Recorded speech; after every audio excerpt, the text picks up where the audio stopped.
Hi everybody! Today what we're going to be doing is cooking a little Italian food. I'm going to make my traditional style ragu sauce. I'm your host Tony, so welcome all my friends and family to our show. Hey Shaggy, what's up?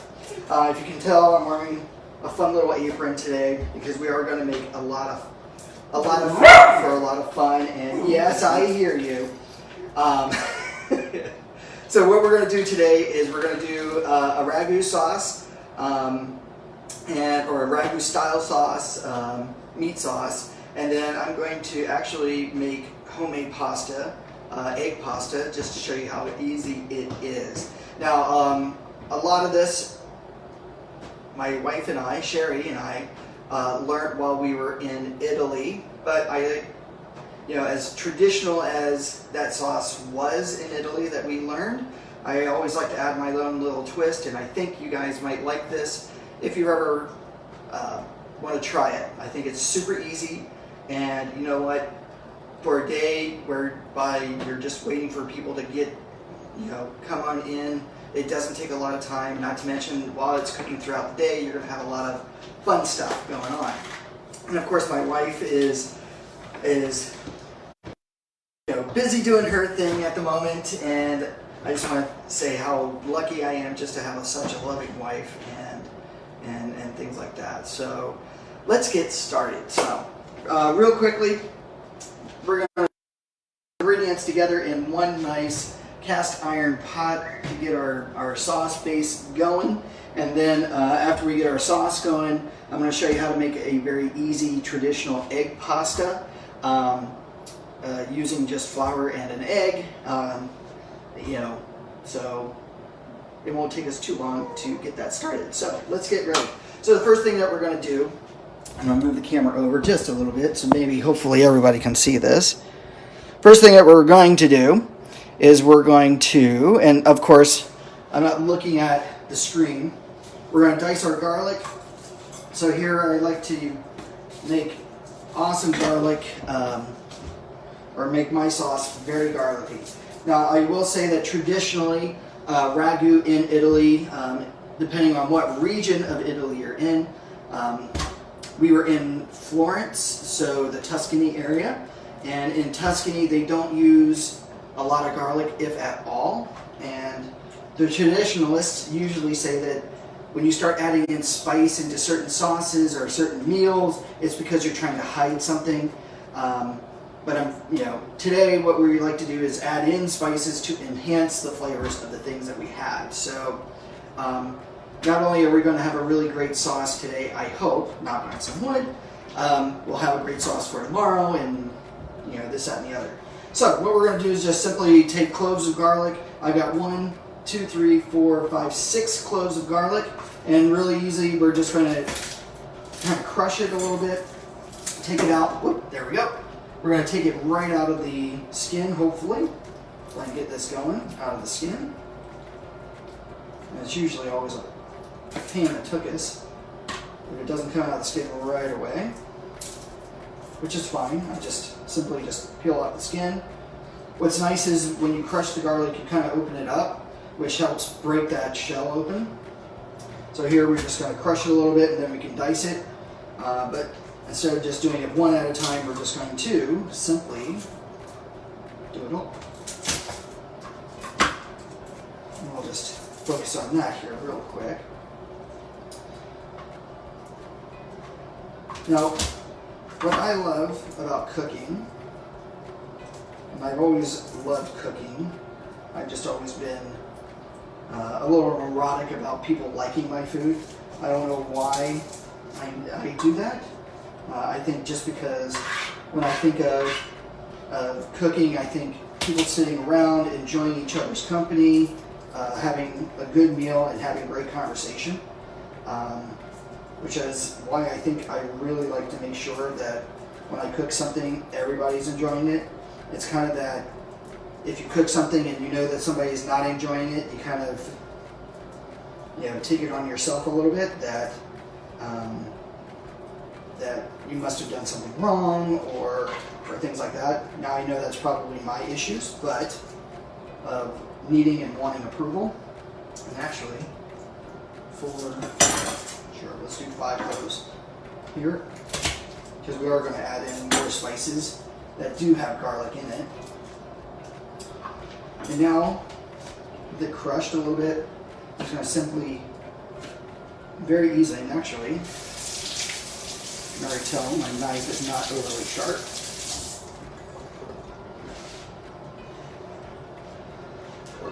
So, just going to sharpen my knife a little bit. So, anyway, nothing brings community, family, friends together like a good meal.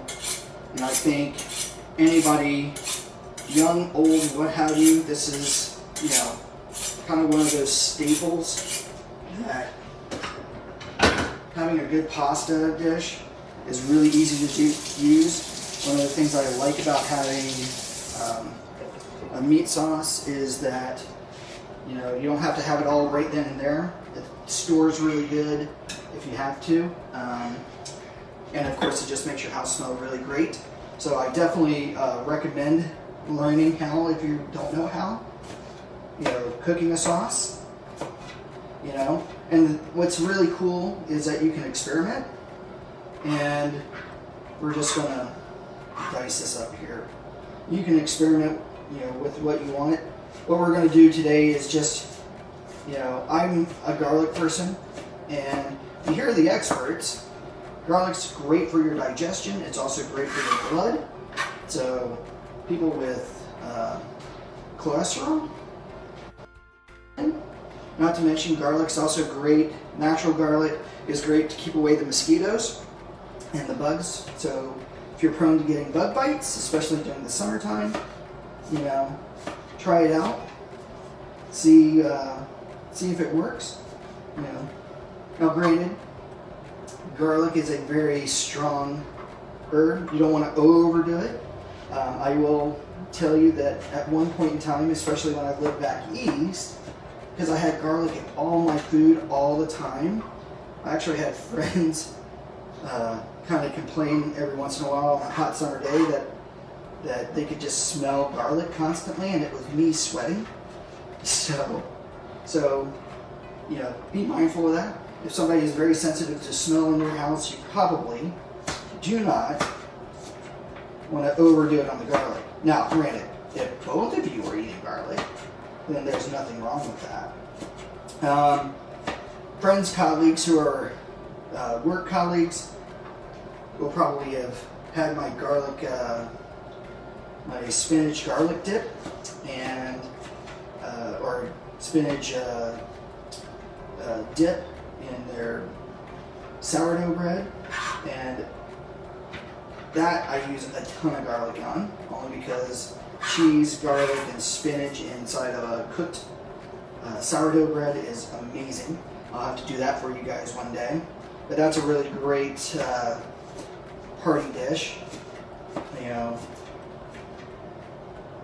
And again, it keeps away the vampires and everything like that.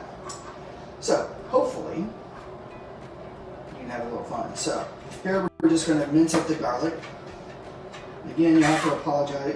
I'll apologize for my knife skills. I'm not an expert chef, so my knife skills are less than desirable from time to time. I'll probably cut my finger at least once or twice today. Now, what I'm doing is also, because I'm starting my sauce so early, which is probably about noon, this is usually about a 2 to 4 hour cook. Even though usually in about an hour it's ready. The reason why I like to have the longer cooked sauce is that you're going to cook a lot of the moisture out of the sauce, so that things just really start to intensify. And again, that's something that we learned during our cooking class in Italy. And it really is really nice. So the longer it's simmering and basting and all that other fun stuff, the more flavor and robust flavor you're going to have. Now, by the way, I'm going to point over here to cast iron pot. Hey Danielle, I I love cast iron. I've always cooked with cast iron. What's really nice is if you've never used cast iron before, it really evenly distributes the heat, holds in heat. I've cooked my bread in it and it came out amazing. I tried that once, so hopefully I'll have another video on how to do that. Maybe not through step by step because that usually takes about a 24-hour process to do. But a really great no-knead bread that's very artesian and Italian in style. But very easy. I love this just because it's really nice to evenly cook everything. So with garlic dice, we're just going to pop that right on in. Next I'm going to use an onion. Now I'm using a yellow onion, not a brown onion. Depending on your taste, I like a yellow onion just a little bit better just because, and we'll bring that back over here, just because a yellow onion is a little bit sweeter than a brown. Nothing wrong with it. I've not found anything. I've had both. I think brown onion to me is very traditional, but I kind of like sweetness. Now, depending on who you have learned how to cook Italian sauce from, and this is a pretty big onion, so I'm going to only do the quarter of this. They'll use sugar, and if you're a person that needs to watch their sugar and things like that, then I think going with natural sweet fruits and vegetables, organic, is going to be a lot better. Personally, I think personally that you can't go wrong with that. No sugar added to sauce is, you know, I think in a way cheating, but yeah, definitely. Now, if you've ever seen me cook or dice onion before, something that I learned from a cooking show recently, specifically Gordon Ramsay, you probably are like many people, you start chopping the onion and next thing you know you're drowned in tears. So he said that's because Gordon Ramsay basically gave the advice is don't cut off the root while you're chopping the onion. So what you do is, in a case like this, maybe you half the onion, and then from there what you're going to do is you're going to basically, for our fine dice, is we're going to just cut it down and then we're just going to slice it, okay? And if you keep the root on, that cuts down a lot of that water being sprayed in your face where it causes your tears. So real quickly, we're just going to come right on down. And it doesn't have to be super fine because everything is going to break down in our sauce as it cooks. So what we're going to do is just, for our vegetables, just have a nice, somewhat fine dice here. And actually I should, yeah, no, that's fine. What you could do if you wanted something fine diced is you come down, you know, across the onion just like so. And then what you can do is very carefully cut across to get your cross sections. And then when you cut down, you're going to have very nice, even dice. But here we're just going to rough cut, you know, and again, this is all going to break down. And we're just going to cut this up all around. Here you go. No fuss, no muss, no tears. Boom. And now that's going to go in our pot. Just like so. Alright. Next thing that we're going to do is we're going to add carrots. Now I'm cheating on the carrots because I don't want to sit there and peel all the carrots and then dice them and then dice them again. So what we're going to do here is real quickly, we're just going to quick rinse a handful of carrots.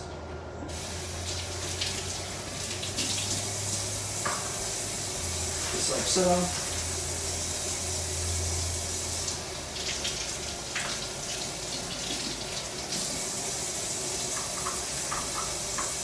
And that should be about right. So we're just going to cut that. So again, we're just going to You'll have to excuse my knife skills.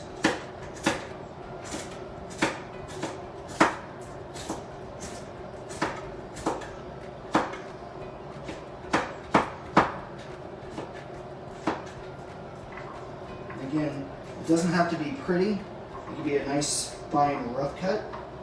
You know, maybe just cut them somewhat small, dice them up, and if anything, you might want to even dice them down a little bit further. Right? So here, whoops, we'll wash those in a second. So here, we'll just come across a couple of times. Cut up these bigger chunks down a little bit further. Again, we're just going to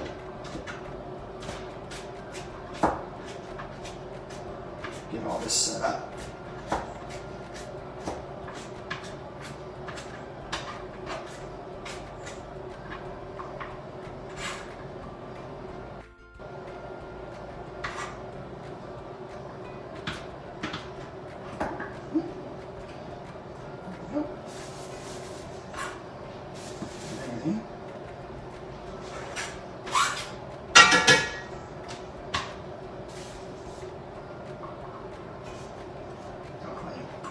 Got even small pieces in here.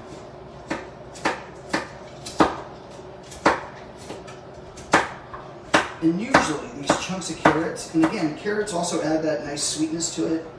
Again, kind of one of those things of you don't need sugar and in your sauce. I don't think I've ever had a meat sauce that had sugar. Doesn't mean that didn't have it, but you know, I've never used it only because I think, you know, sugar is really hard to gauge in that sweetness. I think just the carrots, the sweet yellow onion adds enough of that sweetness to your sauce that it's really nice. What's also really nice is, especially with carrot, I've pleasantly thought about this, which is that carrot also takes a lot of the acidity out from tomato. So, you know, it takes that out. So not only is it adding the sugar, but it's also adding in a nice sweetness to, or a nice mellowness to your sauce that is not overly tomato or acidic. So to me, it just cuts down on the indigestion or anything like that that you might be prone to in a tomato-based sauce. So, you know, try it out. I think you'd be, again, pleasantly surprised how that works. Anyway.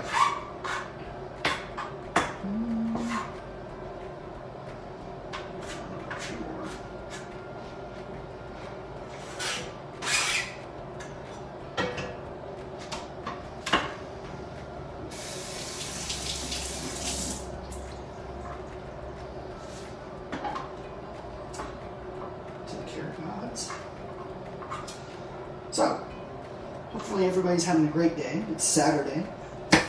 Here in California, it's a little after 12. I hope everybody's having a great day. It's, what is it? Bright and sunny here, if you can't tell. About a little, well, it says here it's 68 degrees, but being outside just a few minutes ago, it feels a little warmer than 68. But all things considered, here in the month of June, where we've had hotter weather, it's pretty darn pleasant.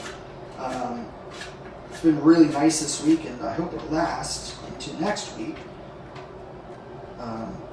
Really nice and cool, a little overcast in the morning, really pleasant for our, you know, walking our dogs in the morning, to not have to have that sun beat down on you, especially when I have my animals that like to wake me up at 5:30, quarter to 6 now, especially during this whole COVID stay at home that we've all had to go through and adjust to.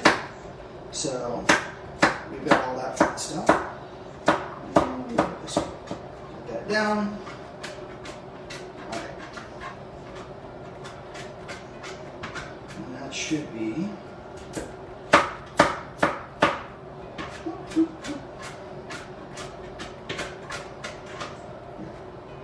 All right.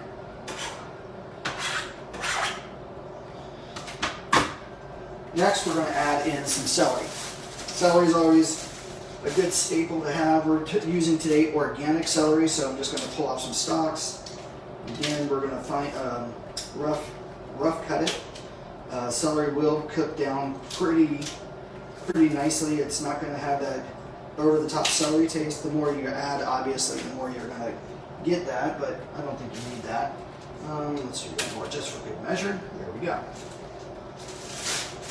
And again, you really can't mess up on this type of stuff. Or at least, I hope not.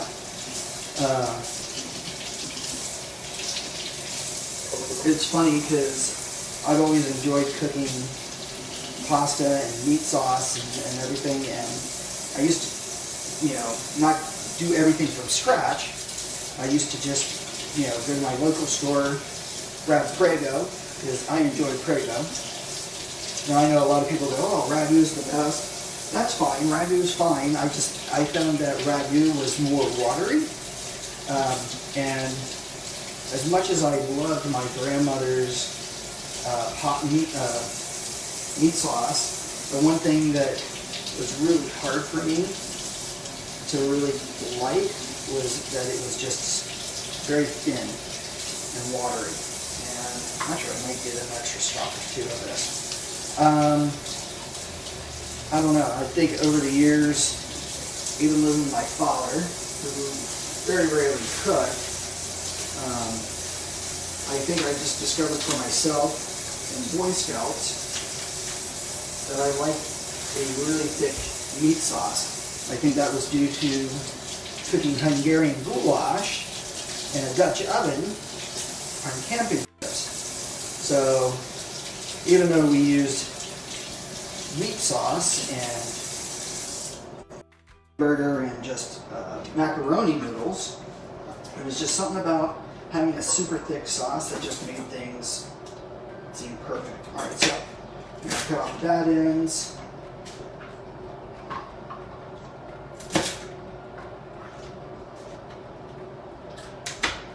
The leaves. And I'm just gonna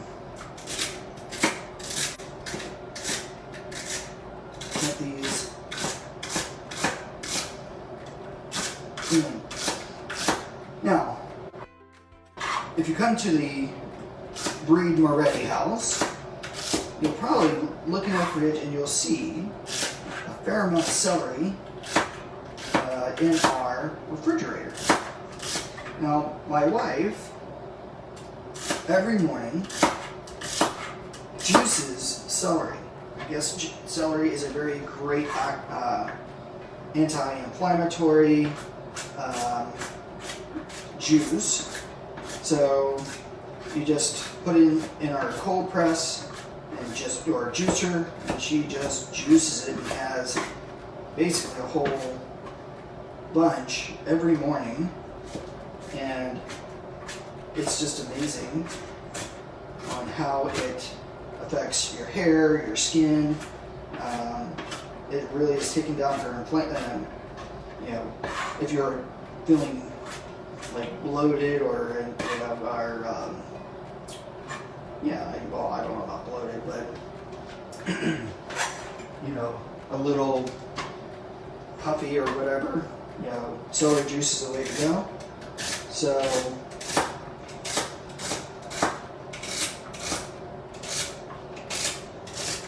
if you haven't thought about it, it's a good healthy juice.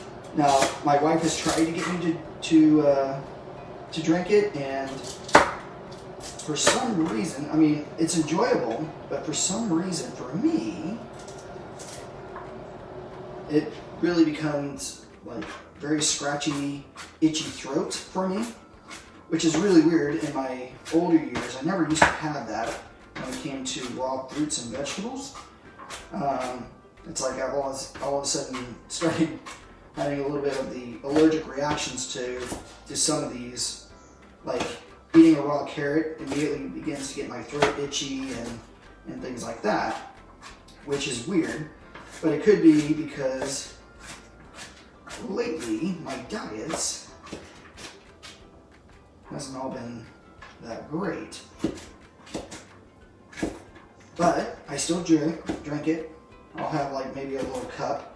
Not as much as she does, but you know, it does make me actually feel a little bit better, especially after I've had a little drink of water. So her first thing or her routine in the morning is to have this juice before having anything else, and then she's right there, you know, got her day all started, you know. It was a great detox, and that was the word I was looking for. It's a great detoxifying vegetable. So if you haven't tried it and you've got a juicer, now if you're not used to celery or anything like that, it does take a little bit of getting used to. So, but do it for about a week and you'll probably notice a huge difference. So, all right, so here I'm just roughly dicing up some celery stalks.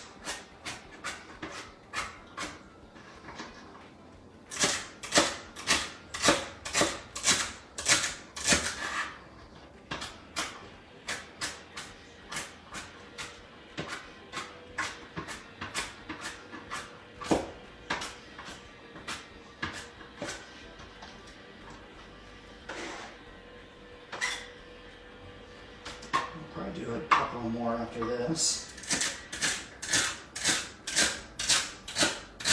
And then we'll get to our meat and potatoes. Literally.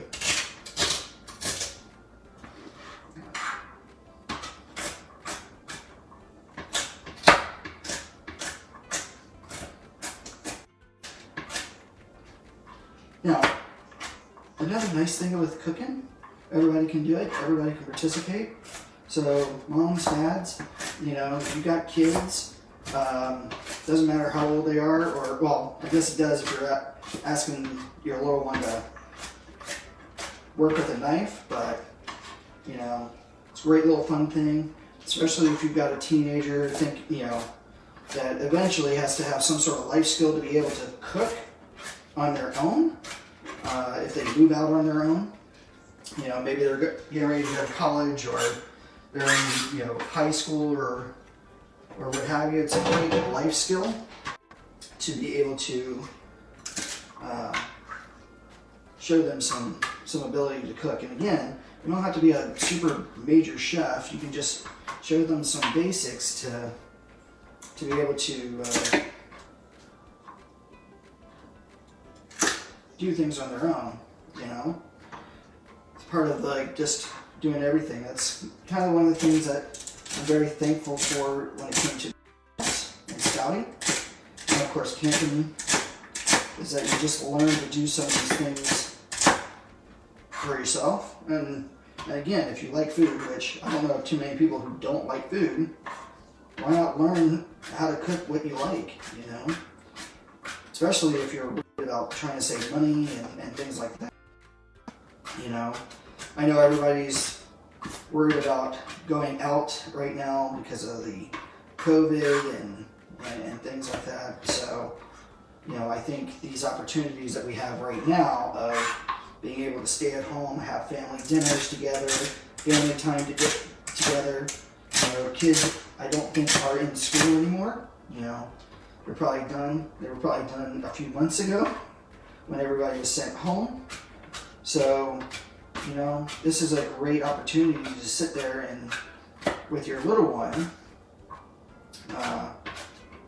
you know, to be able to bond with them, show them things that you know and like to cook, and let them enjoy things. And of course, it's always interesting to find dishes that maybe you grew up on, maybe your parents cooked for you, or things like that, you know.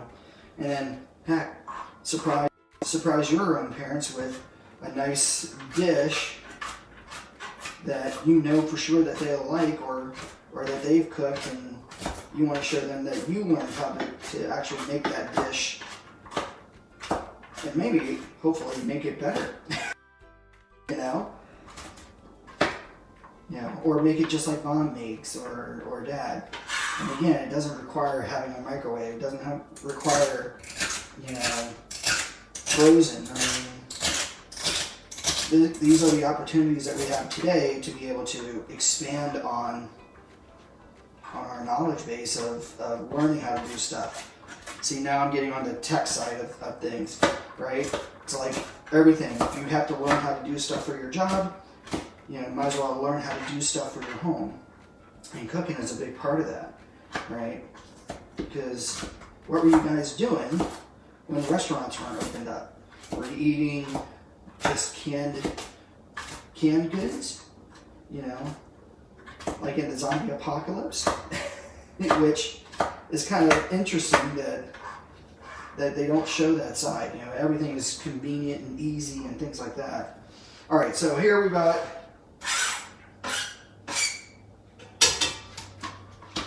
And I'm just going to move this over here.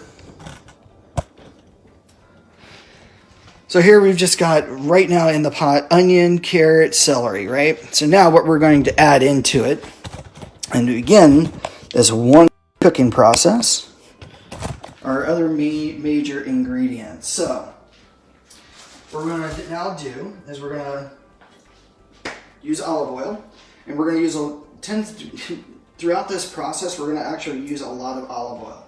Now, thanks to Italy, thanks to my wife, I've now become an olive oil snob. So for me, when I am looking in the store for Italian olive oil, I am looking for 100% Italian olive oil.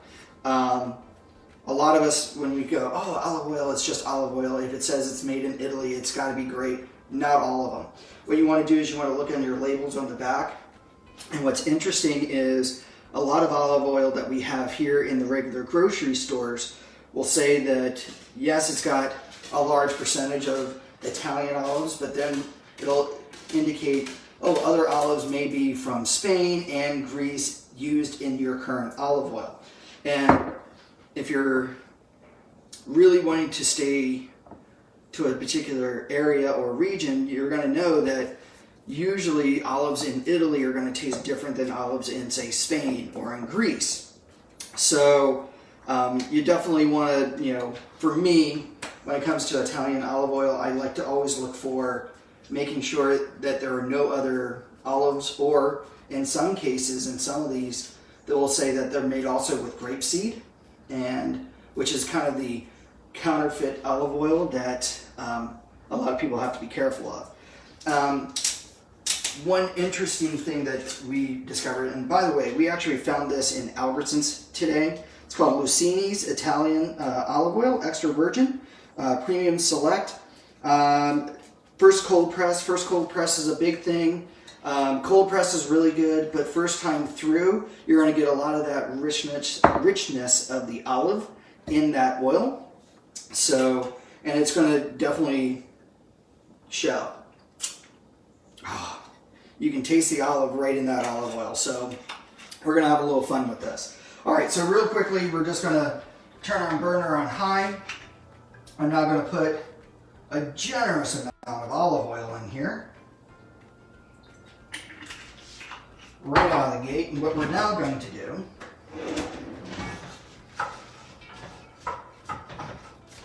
we're going to mix everything together, and then hopefully we'll start to hear that sizzle. And I did add a fair amount of veggies into this sauce, so this will be quite interesting because we've still got meat, tomato, mushroom. Mushrooms typically aren't added in ragu sauce. I love mushrooms personally, so we're going to add a packet or two of those. I will add in a couple of tomatoes. Traditionally ragu, even though you're using tomato puree, some cooks will tell you If you use whole tomatoes, you may have to cook it longer, this, that, and the other. Which again, for 2 to 4 hours, we should be totally great on. So.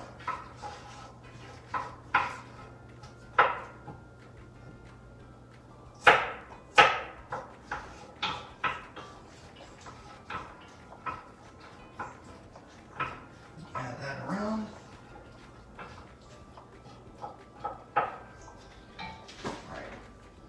I'm going to add some sea salt.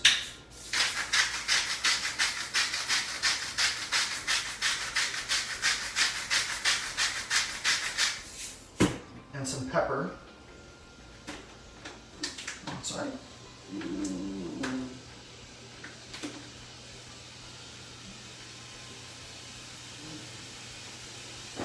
We're going to add a little extra more oil in here.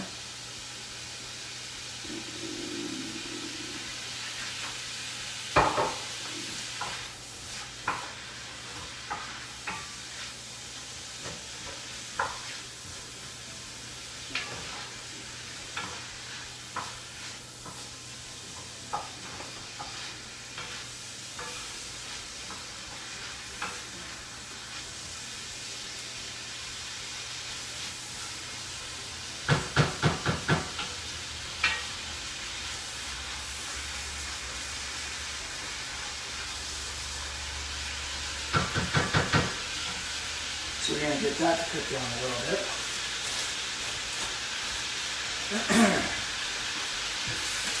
I'm going to wash off our knife. And hopefully you're not looking at my belly button. There we go. So we're going to wash off our knife a little bit. We're going to wash off our cutting board because we are going to cut up some more fun stuff in just a few minutes. Throw that away.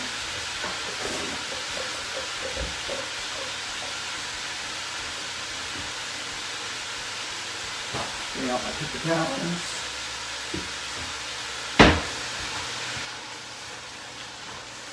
So real quickly here, we're just going to show you guys the inside of everything. So we're just going to cook it down. Now, I know most of you are probably like, Tony, why is the inside of your cast iron gray?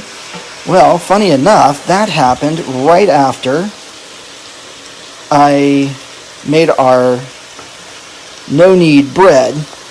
So part of the recipe called that you preheat the cast iron pot at like 450, 500 degrees in your oven. And of course, when I did that, it just seemed, and let's see here if I can get a little bit closer over here. There we go. It seemed that it just discolored the ceramic. So double check cast iron. I boiled water in here. Put in some baking soda. Still didn't get out all the discoloration. So, but it still works. Nothing's in there. Nothing floats in there. Thank goodness. So yeah. All right. So now with that cooked down just a little bit, we're now going to have a little extra fun here. Now we're going to add our meat. Now the meat that we're going to add in first and foremost is we're going to add in 90% lean sirloin, ground sirloin. So we're just going to plop that right in here. I'm going to break that up just a little bit. Now traditionally, the ragu is just the sirloin, the onion, the celery, the carrot, okay? And then the salt and pepper. So here what I'm going to do is I'm actually going to add in some of our Muldoon's salt, which is flake salt. So we're going to add that right in. A couple of pinches.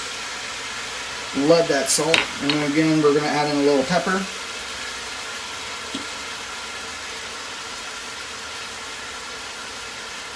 Now while this is cooking down, or cooking, I'm now going to add in my little twist while this meat is cooking. Okay? Now my little twist on this is Genio's sweet Italian turkey sausage. Now I am not a person that eats pork, so I've had to find through the years great pork substitutes, and Genio's sweet Italian sausage is perfect. Now what we're going to do is we're just going to squeeze this right out of the casing. You don't need the casing in here. I think the casing is kind of a little, pain in the butt to deal with, but real easy. We're just going to squeeze that out right in there.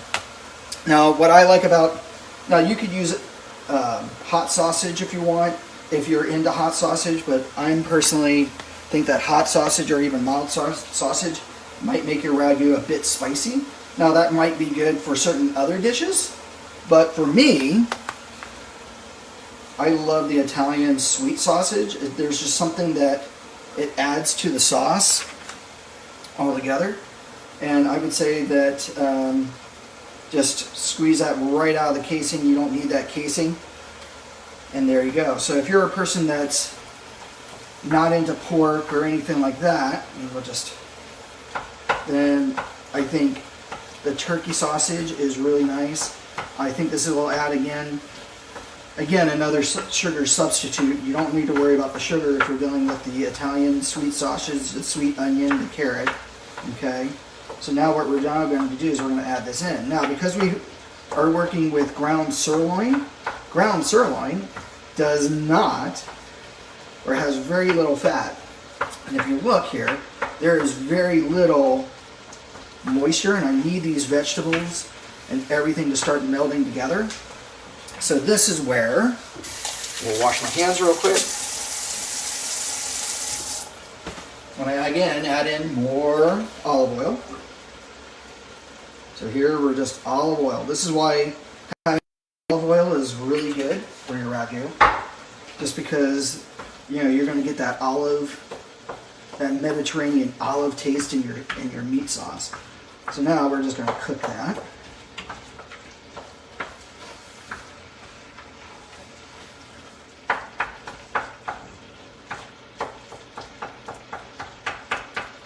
Break down all those sausages, and you don't have to break it down too much, because nice chunks are pleasant when you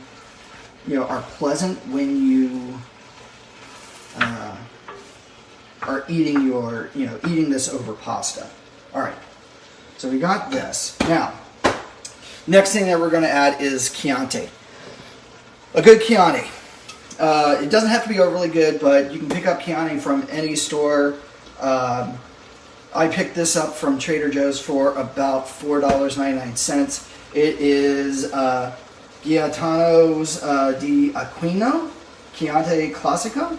So now those of you who go, well, it's got alcohol in it, just know that as this cooks, the alcohol actually burns off, right? Alcohol evaporates, so under heat, alcohol evaporates more. What you're getting is the fruit flavors of the grape, plus the region and all this other stuff that just adds a traditional flavor to your meat sauce. Now what you're going to do here is you're probably going to add about, generously, to a cup to a cup and a half, depending on how you're making. Okay? And again, that's just going to add a nice fruit flavor to this. And you'll already see that all this steam all of a sudden is just the alcohol just being incinerated off out of this dish. All right, so now that's done. Just like so. Next thing that we're going to add in here while this is cooking is our tomato puree. Now, if you'll notice here, I'm not saying tomato sauce. You definitely want tomato puree. Now, one really good tomato puree that I've been able to find is called Palmy strained tomatoes, or tomato puree. You can pick them up either in glass jars or, in this case, nice little airtight containers. They're probably about $3-4 depending on the time of year and depending on your store. And basically, we're going to add, depending on your sauce, at least one, maybe, or definitely one, but maybe 2 or 3 containers. So basically what we're going to do is we're going to snip off the end. And we're just going to pour that right on in. And all this is just tomato that has been boiled and then strained through a strainer, right? It's not been cooked. It's not been cooked much. And what we could do is add in water. I know that over in Italy they did talk about, you know, rinsing it out, getting all the tomato out of it. That way your sauce isn't overly thick. But again, I personally like a good thick meat sauce. So we're just going to add this tomato right on in.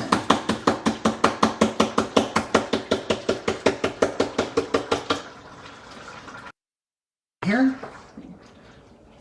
you see that it's just cooking down nicely. Got that nice rich color going on here. Just like so. We got the wine, we got the olive oil, we've got the vegetables, we've got the meats, and we haven't even added any of our sauces yet. So here, I'm going to stir that around. We've got a nice rich red sauce there.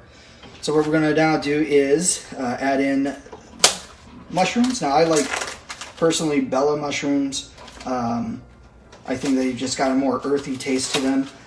Instead of boring you guys and dicing up the mushrooms, just go to your local grocer, have them, you know, buy the ones that are already diced for you.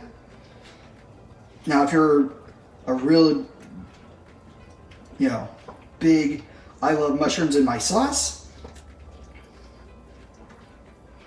I'm just going to stir that around because mushrooms always shrink.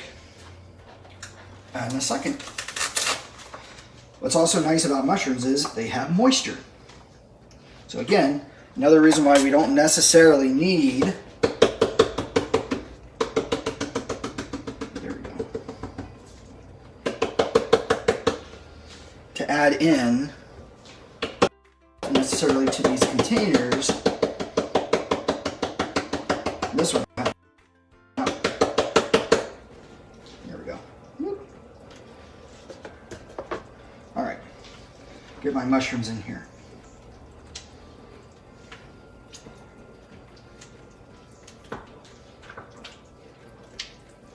Again, we haven't even added any seasoning yet, so we're going to have fun with that here in just a minute.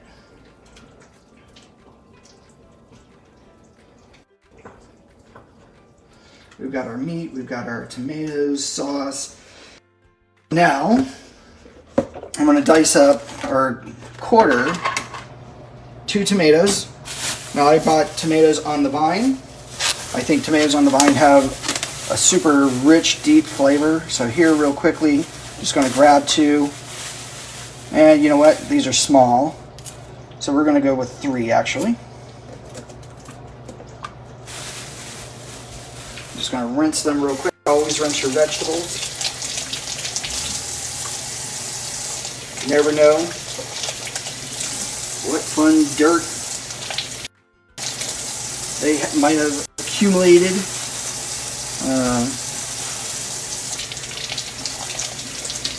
in their shipping to the store. Okay, and again, I'm just going to quarter them. I hope I'm making everybody super hungry, and actually I'm going to quarter these quarter.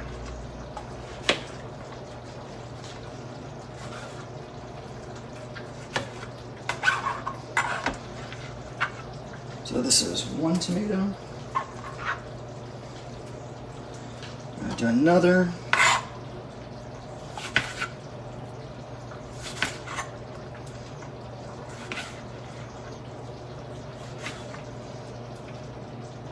Again, all this is going to cook down in the next couple of hours. So there's a second.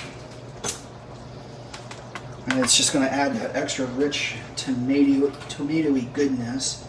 We're going to lower that just a bit.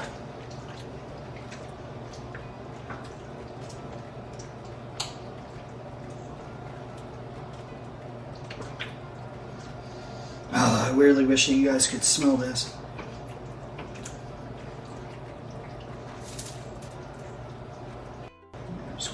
scrape the bottom, making sure that nothing sticks at the bottom. And that's going to be the fun part, right? In your 2 to 4 hour cook, or 4 to 6 hour, depending on when dinner is, you're going to lower the temperature, and you're going to stir this occasionally.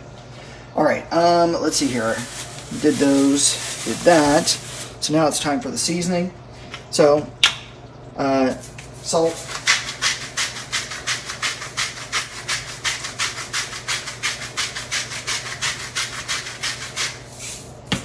Again, pepper.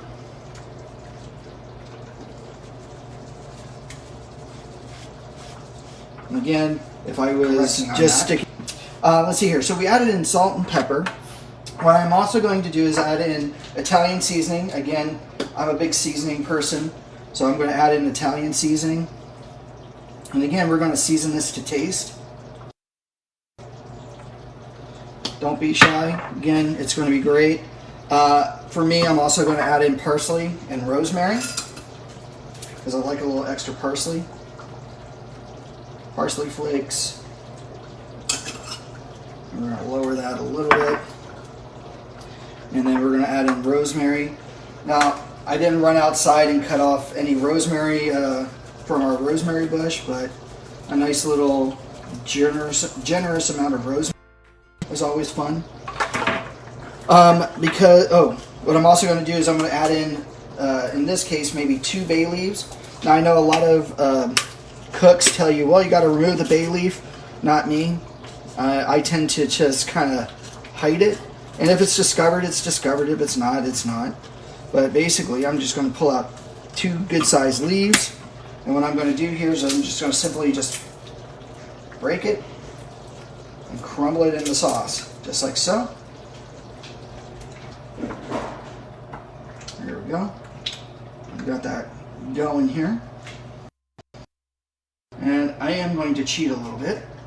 And I'm going to add in garlic salt, because I think it just needs a little extra something, because I want to smell that garlic.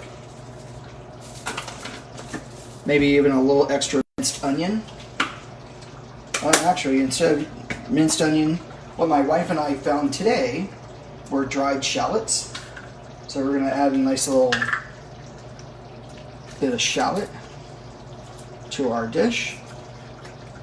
And maybe give it a nice little different flavor for its onion. Again, that should cook down quite nicely. And we'll take all that off here.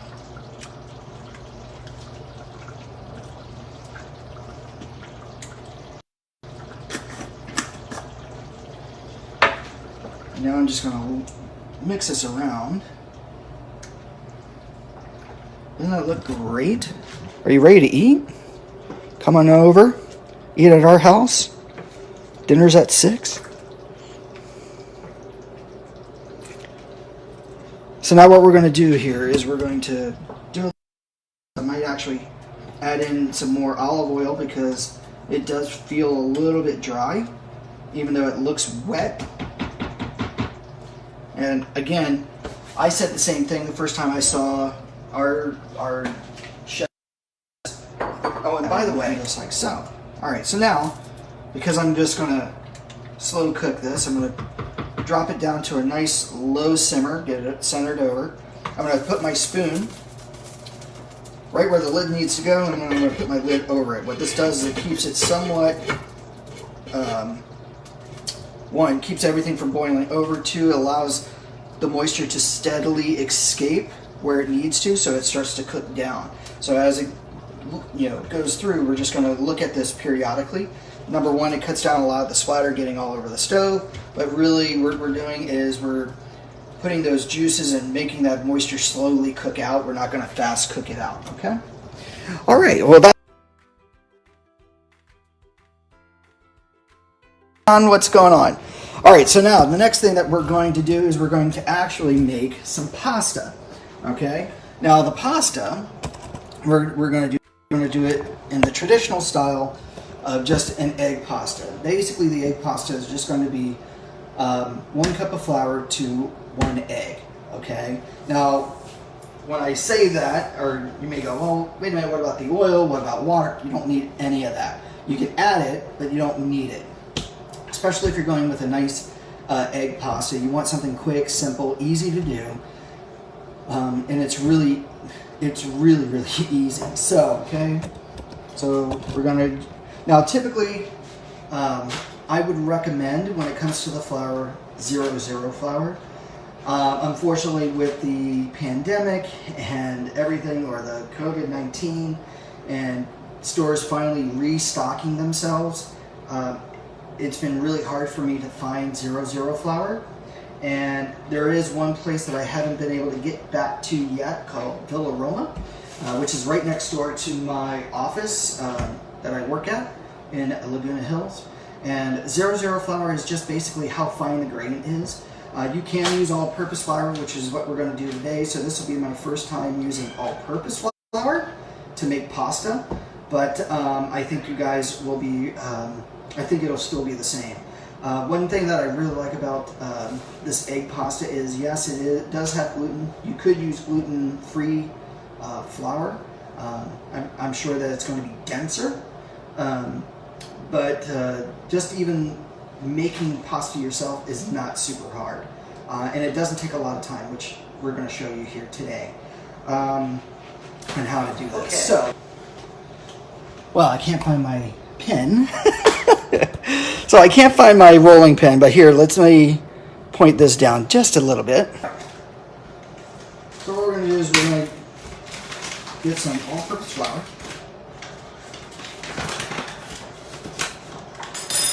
We're going to get a cup.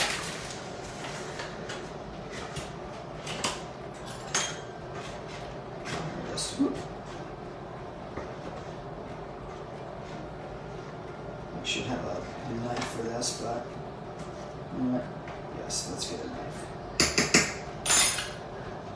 We're going to level that off.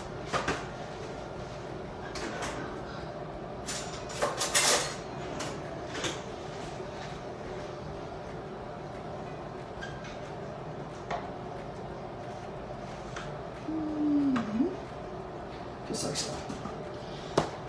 Now you're going to keep some flour out just because you're going to powder your surface, but real easy. What we're going to do here on a nice clean surface is we're going to just plop our flour just like so, okay? Now we're going to take an egg. Now typically I would recommend doing a room temperature egg. Usually a room temperature egg usually takes about an hour to bring it up to temperature. But really easy, what we're going to do with the egg is we're going to make a nice little bowl right here in the middle of our flour, okay? So we're just going to go right around and we're going to dig a hole just like so. I'm not sure if you guys can see that. Yeah, you can. Good. Now what we're going to do here is make, and this again is why we should use a room temperature egg, because you won't have your flour stick. But we're just going to crack our egg and we're going to place it right in the middle of this well, just like so. Okay.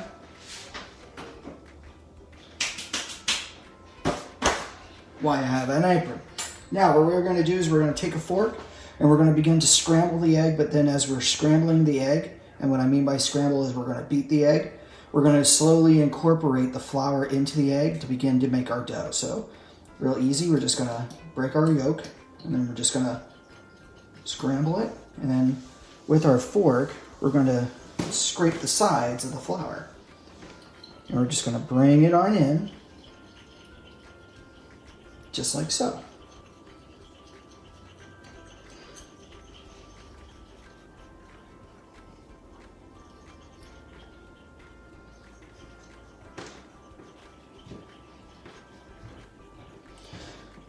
You tend not to want to do this too fast just because that dough will get hard real quick before you started to incorporate a majority of this. But you also don't want to do it too slow because then the dough will get hard before any of the dough gets in. So it's a real fine line of scrape, scrape, scrape, bring in, scrape, scrape, scrape. And you notice that we've already started to get our dough in. And now we're just gonna bring a little bit more, scrape our surface, bring a little bit more in, start to fold it in, bring it in, without making too much of a mess. And again, I'm used to doing this with 0-0 flour, which is really super fine. I'm not used to the, it's interesting to see how the all-purpose flour kicks in. So here we're just gonna get that going. And again, I'm gonna just start to incorporate this. Again, we're just gonna now start to begin to scrape and fold our dough. Now, 1 cup of flour to 1 egg, usually for 0-0 flour. I may have to add in another egg, but I don't think I do. I'm gonna start rolling and folding, rolling and folding. Yeah, it's still good. We're gonna get all that. That's good. So here what we're doing, bring all that in. So that we're now just beginning to get that flour mixed together.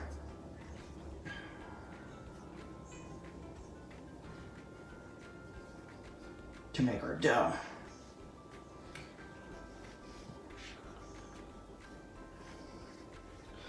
And it's a good thing that we look at this and go, geez, with all-purpose flour being thicker, our dough seems to harden up faster. So I might just have to add, yeah, because that shouldn't be incorporated like that right now. Let's add in another egg. Get that dough going. So,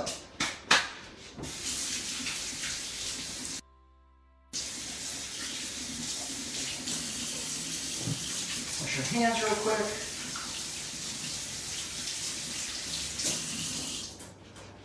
And I will tell everybody, it's been a little over a year since I last made our own egg noodle dough, but it's usually a lot easier than this. So I guess in this case, for 1 cup of all-purpose flour, we're going to use 2 eggs. Again, I'm going to add that in right on our counter. We're just going to incorporate, get that dough mixed in together.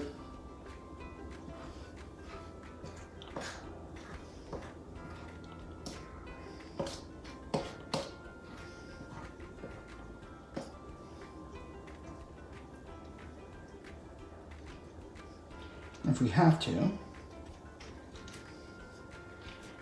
just going to start getting a little doughy in here.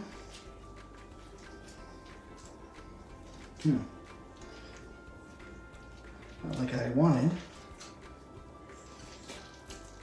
So, when this fails, add more flour.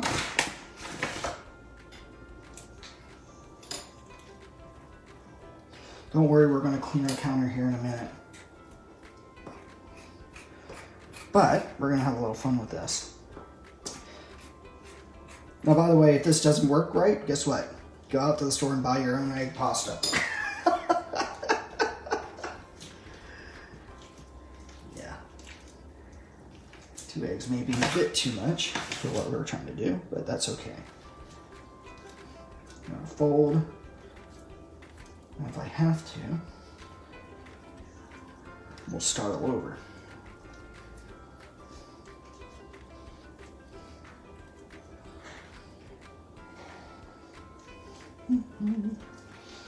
Of course, I won't touch my camera while we're doing this.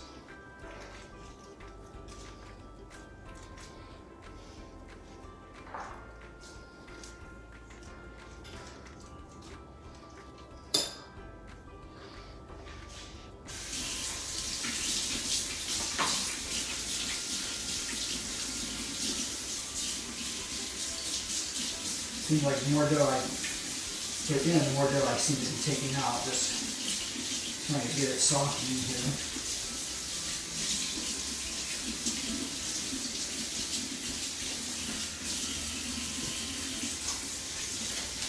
Okay, we're going to do something a little different.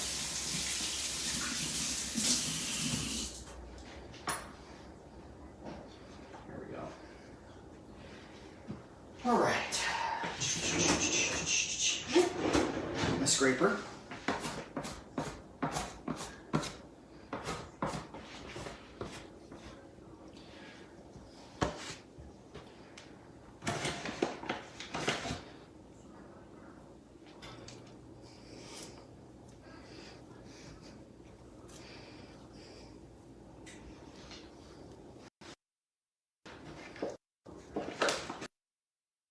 We should be folding this.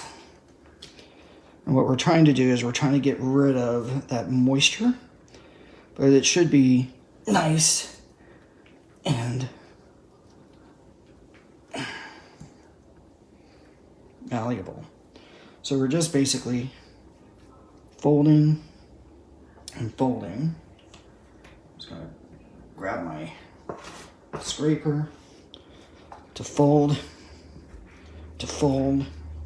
and each time I fold out or press down on the dough, I'm squeezing and mixing this dough, or this flour. Again, one of the nice things about having a scraper is that it's going to be a little bit easier for me to actually, there we go, get this done.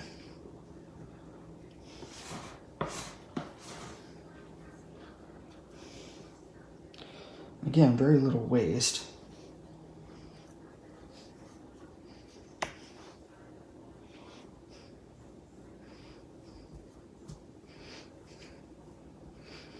There we go. Mix it.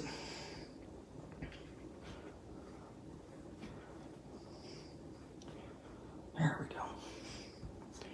And that's kind of what we want.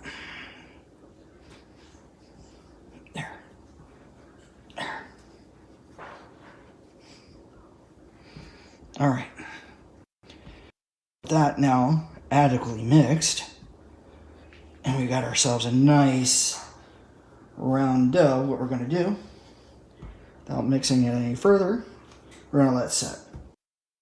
Set for maybe about 5 to 10 minutes, which is going to be perfect enough for us to kind of clean our station. So we can now roll it and then cut it. All right. So what I'm going to do is I'm just going to use a bottle of wine as my rolling pin. So you want to be really careful on how you do this. So we're just going to, I'm going to put that down. I'm going to take a little flour. I'm going to rub it on my bottle. So again, the dough doesn't stick. And here we go. We're going to have a little fun. Down and roll. We're going to roll once. Turn it over. And actually, we're going to turn it over, and then we're going to roll it again. Flip it, turn it, and roll it. Flip it, turn it, roll it. Flip it, turn it, and roll it. What we're going to do, roll this out, and what we should have is a nice size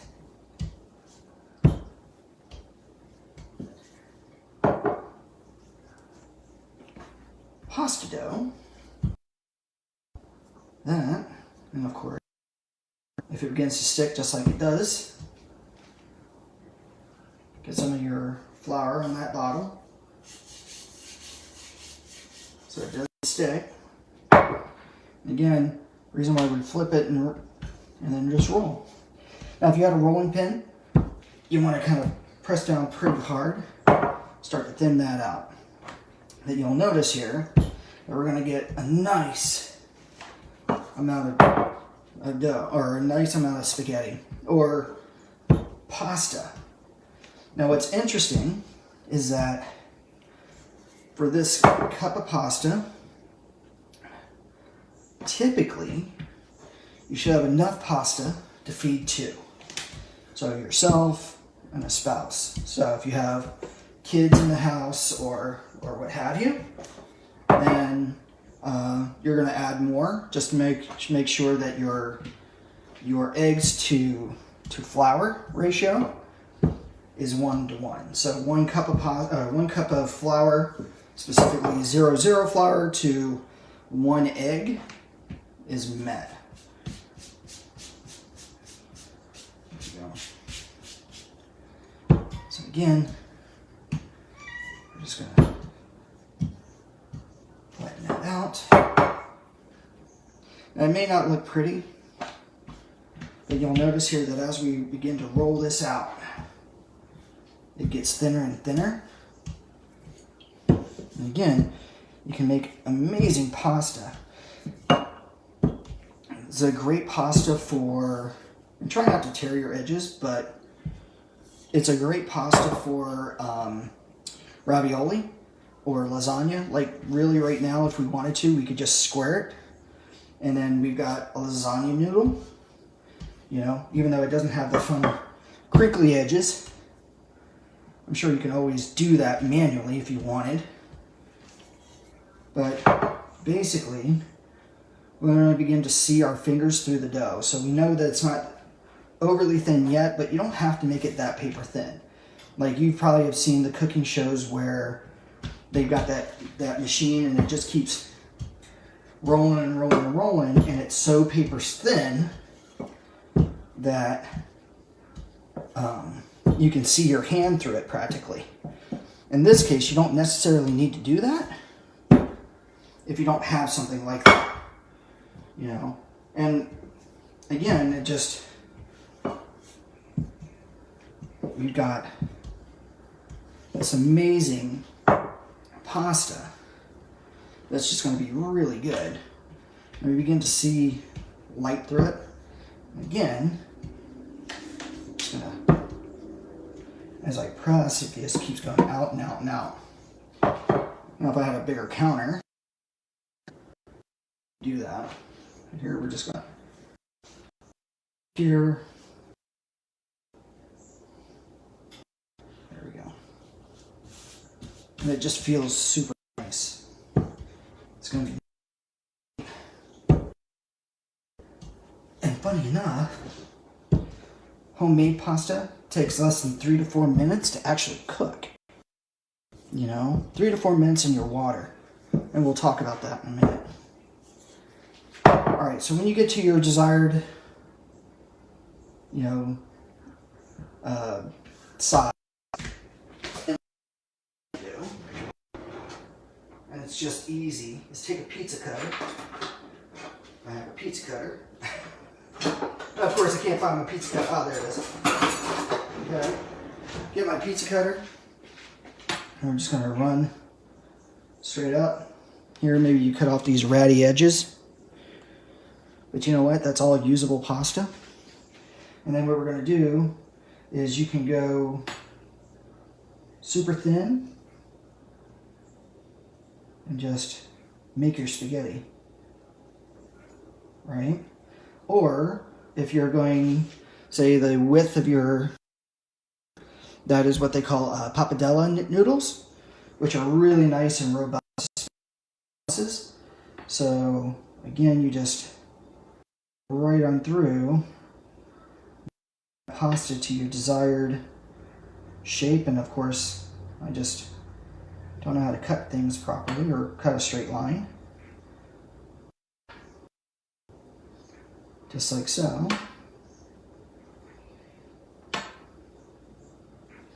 And that's how easy it is to make pasta noodle. Again, if I could cut straight, that would be perfect.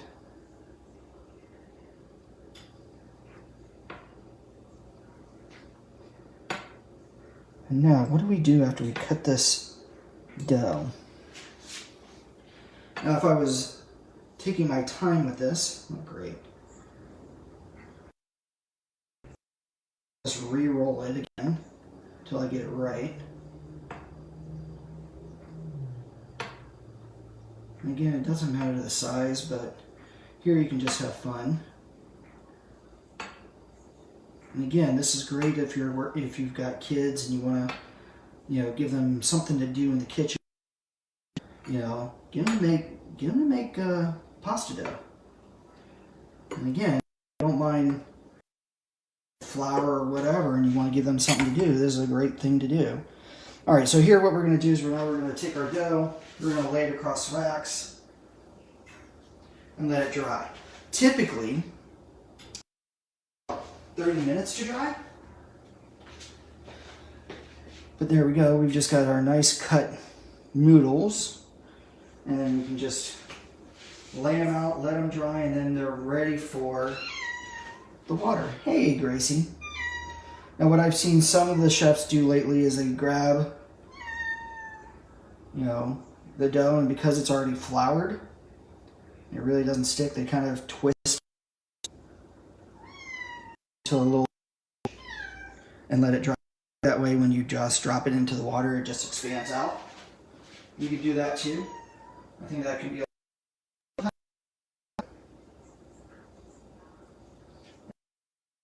with your noodles. You can do all sorts of things. If you wanted to, you could, give yourself a little curl, just like so. Make little curly noodles, or twisty pasta. Twisty pasta is always nice, just because, that meat sauce will just sit in the cracks, and you're just going to get a lump of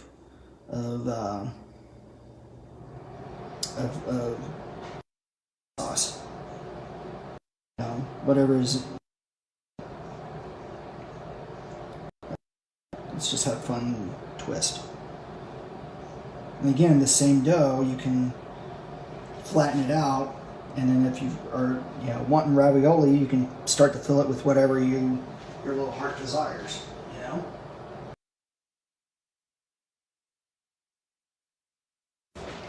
Hey guys, how you doing? I'm back. So the sauce has been cooking for about 3.5, 4 hours. So let's go take a look at it together and see some yumminess. So here we go. We've got our cast iron up there. Hey Alana, or Elaine, how you doing? So we're gonna take that off, and ooh, look at that sauce. Oops, we're gonna let that moisture go right in there. So we started with the pan, or the pot, the Dutch oven, to about, I don't know, maybe an inch from the top. And it's about half of what it was after this 4-hour just simmer. So now we're just gonna mix everything in. Get that oil mixed in and incorporated again for you guys. So just wanted to say, it just smells delicious. You walk in out of the room or even into the house, and it's just permeating throughout the entire house. So this was our meat ragu sauce that we put together today.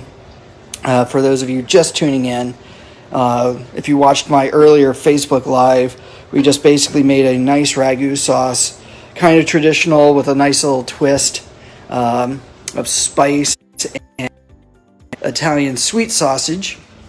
And there we go. So right now I'm ready to start cooking the pasta and our bread and having a little fun with that. So I hope you guys are hungry for tonight, and I can't wait to enjoy this with family and friends, with my wife, and of course, a nice little glass of vino. There we go, and there we go. And of course, just looking out over the pool, we kind of got a nice little view here from our kitchen. Sunflowers, the whole 9 yards. Our little dog somewhere out there just hanging out and enjoying themselves. So anyway, just wanted to show you guys the results of a 4-hour slow cook in the Dutch oven for that ragu sauce, and it just really is delicious, and I can't wait to have it over the pasta tonight. So anyway, I'll talk to you guys soon, and have a great evening. Bye.